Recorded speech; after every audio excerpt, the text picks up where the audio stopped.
रावण मृत्युशैया पर था। उस समय भगवान श्री राम ने लक्ष्मण को उसके पास भेजा कि हमें यहाँ से चलने के बाद में अयोध्या में राजकाज करना है, शासन संभालना, और अपने को राजनीति नहीं आती है।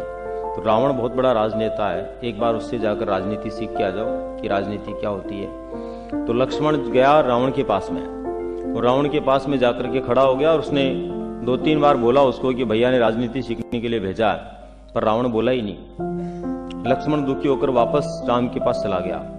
वहां जाकर के बोलता है कि भैया तुमने किस घमंडी के पास भेज दिया, वो तो मृत्यु शैया पर पड़ा, फिर भी उसकी कोई परवाह नहीं है, मैंने कई बार बोला फिर भी उसने कोई जवाब नहीं दिया। तो राम ने कहा कि भैया रावण की कोई गलती नहीं हो सकती, रावण बहुत बड़ा पंडित है, रावण गलती नहीं कर सकता, तुमने ही कोई गलती की होगी। अब लक्ष्मण को गुस्सा आ गया, क्या दुश्मन की बात मान रहे हैं, दुश्मन की बोल रहे हैं और मेरी नहीं बोल रहे, जबकि मैं गया हूं, मैंने बात की है।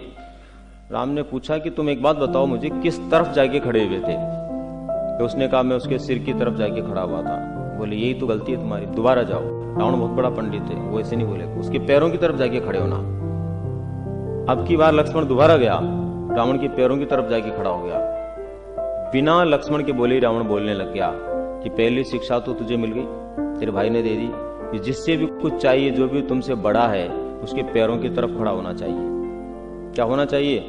पैरों की तरफ खड़ा होना चाहिए। ज्ञान तरल होता है, किसी भी व्यक्ति से आप ज्ञान लेना चाहते हो, सीखना चाहते हो, और उसके सिर की तरफ देखोगे तो कभी ज्ञान प्राप्त नहीं होगा, क्योंकि ज्ञान तरल होता है, उसके सिर से पैर की ओर आता है। इसीलिए तो हम गुरुजनों का, बड़ों का क्या करते हैं, प्रणाम करते समय पैर छूते हैं ना।